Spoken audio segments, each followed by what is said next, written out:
guys, it's Caroline, and today I'm going to be talking about the 5 best and the 5 worst books that I had to read as an English major at Harvard.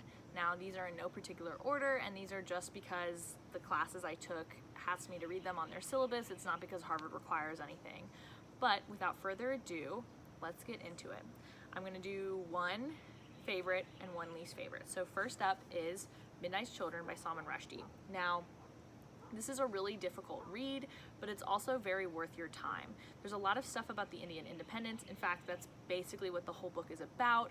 And so it's nice to have a little bit of context, although the context could be just Wikipedia, you know? It doesn't have to be a whole class on India. There's a lot of symbolism, there's a lot of magical realism. However, he uses the same symbols over and over and over again, and to the point where they almost start to lose meaning, but that's the point. So it's okay that sometimes the symbols he uses don't really fully map onto the thing he's trying to symbolize, and that's sort of the point. And it's actually very fun and whimsical and funny at times, despite the fact that it feels very dense. I highly recommend it. It's something that seems kind of unapproachable at first, but it's totally worth the read, and it'll totally change the way you read and the kinds of books that you want to reach for, because I know that I was a lot more interested in magical realism after reading this book. Next, for a book I really didn't like, is Slumberland by Paul Beatty. You'll notice that I don't own a lot of these books, and it's because one, some of them I didn't particularly like, and two, I just got them from the library. Paul Beatty has won, I think he's won a Booker, and people really talk about him being such a wonderful writer. I found this book so scatterbrained. It was all over the place. I could barely follow it. Part of it is I personally don't really like modernism, and that's something that you're going to really find out in this video. But I couldn't follow the thread. I couldn't find myself invested. I couldn't get interested in the characters or what they were doing. It just felt like someone was writing down their thoughts constantly, and if I wanted that, I would just plug myself into my own brain, which I do every day, so I don't need more of that. So, next up on books I really, really did like, I have Normal People, which this is maybe a cheater book because I'd already read it before I had to read it for class, but I do really, really love this book, and there's something to be said for reading this book in an academic context and talking about a lot of the really interesting things that Rooney is doing about, you know, in terms of capitalism, in terms of like activism, along with sort of the fake posturing of activism by white elites, particularly like white elites at universities, and just the way that they kind of sit around and talk about like Marxism and classism and all of that, and they're getting all this money from their parents and not doing anything about it except for talking to other rich people about how terrible capitalism is. I think it's really interesting. I think on a prose level, Sally Rooney is doing something very cool. This is one of the times that I had to read a book for school that really like just punched me in the gut. That's how I feel reading this book. Okay, so now for another book that I didn't like, and that is going to be The Sound and the Fury by William Faulkner. Now, this is no surprise. I just said I don't like modernism. Faulkner is specifically one author who I think is so bad. He's an American classic, and I hate his books. I think that he could have stood to be edited so much more. I don't know why we didn't edit him more.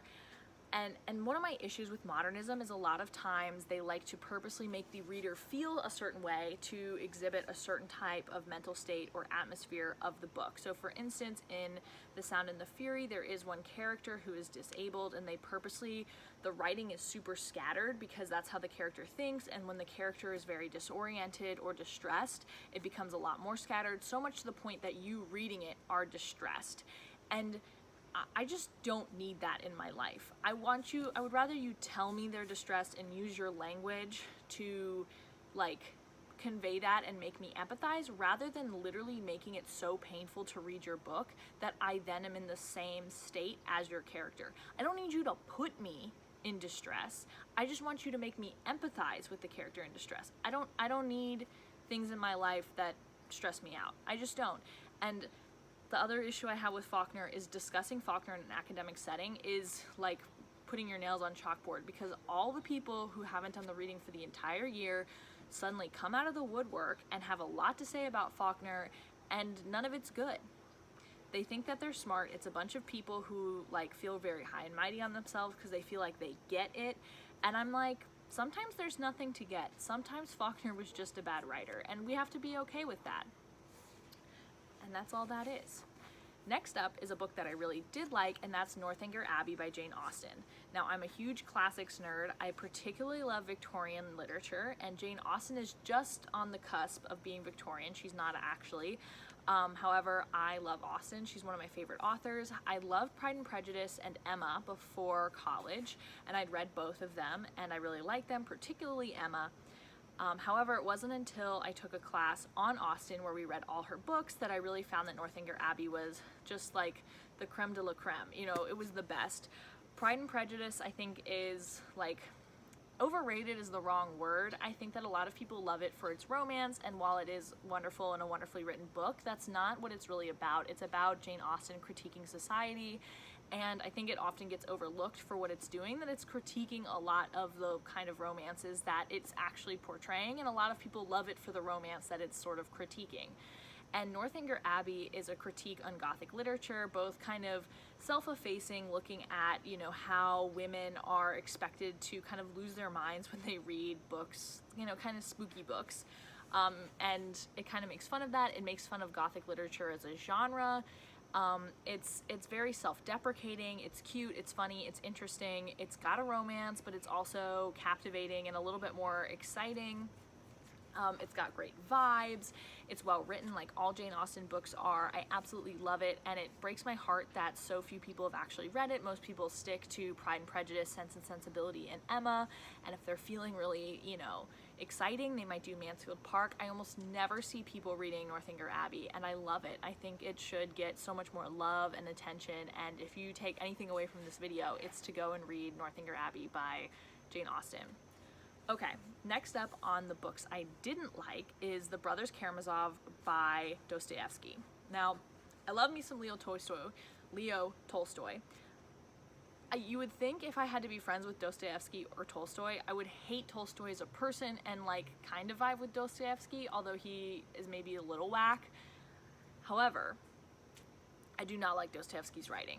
He cares way too much about religion. I'm not a religious person. His entire book, The Brothers Karamazov, is basically like one character deciding whether or not he like believes in God, and he's very, very stressed out about it, and I simply do not care. I don't even care so much in like my own religious awakening, and so I certainly do not care about another character's religious awakening, and it's so long, and there's so many scenes where he's just like, does God exist? Would this happen if God exists? Is this what God would want me to do? If God existed, would he allow me to do this? You know, all sorts of just like philosophical debates on whether or not God could exist based on the circumstances of this guy's life, which aren't particularly good. So it's depressing.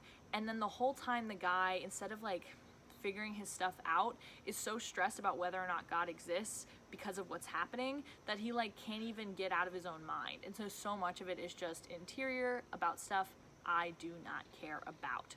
So it was very boring, and I did not like it. Okay, moving on to a book I did like, and that is going to be Bleak House by Charles Dickens.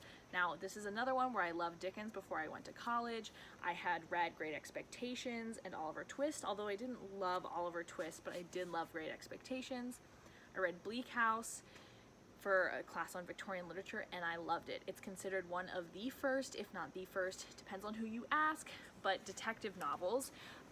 Mysteries existed, but not every novel had like a set detective that would go around and solve the mysteries. It's a little bit off on that because the detective isn't like super great or anything, but it's kind of a fascinating piece of literary history.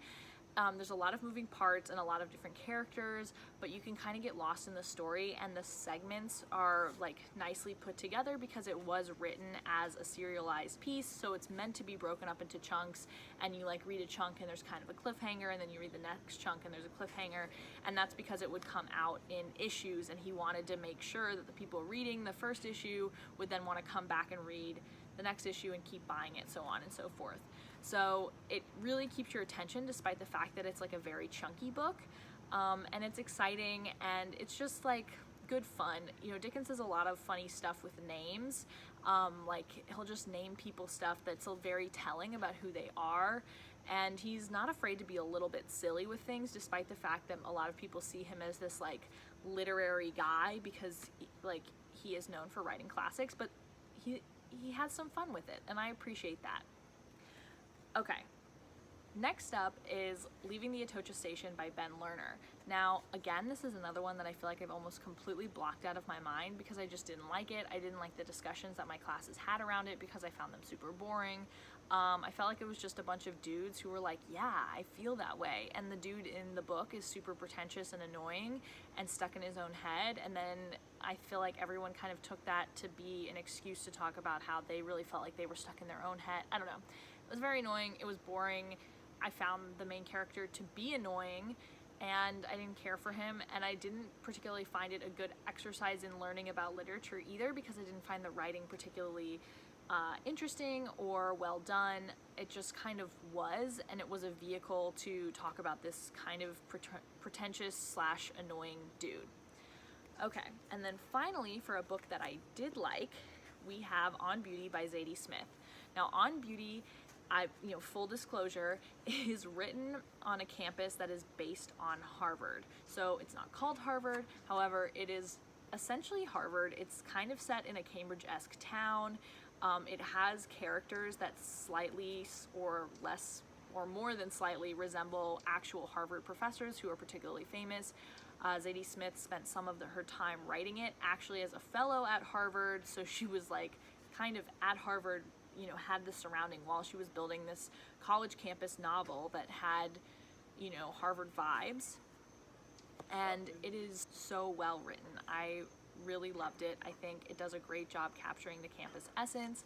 I think it deals with a lot of important topics about power dynamics on campus. I think it just really hits the nail on the head when it comes to all the weird stuff that goes on in academia and the aesthetics that go into both art and literature, and what it means to be smart, and what it means to appreciate art, and what it means to be an academic. I think it explores a lot of those topics, and it also explores those topics in relation to being a person of color, being a woman. And I think those are interesting because I think there are certain expectations or limitations put on people when they're not a white man. And so it's very interesting that it dives into it, and it was just fun to kind of see the little nuggets of Harvard that are dropped into this book. So I loved it. I think it was really worth the read. I think it's worth the read even if you have no idea what Harvard is and you've never been and you don't know any of the professors. I still think it's worth the read because it does just deal with a lot of interesting themes. However, it is extra fun if you have ever been to Harvard's campus because you can really visualize this fake campus that she's built. And then lastly is the final book that I did not like, and that is The Conservation by Nadine Gormer. I may be saying her last name wrong. I don't have the book in front of me. And this is a book that won the Booker back in the day. I read it for my Booker class, which is also where I read Midnight's Children. And it is kind of postmodern, and it just, I don't know what to say, guys. It doesn't make sense. It wasn't good. Don't read it. I mean, maybe read it. I don't even have much to say. Just, it wasn't good. It shouldn't have won the Booker, and that's that on that. Okay, well, that's a really anticlimactic ending.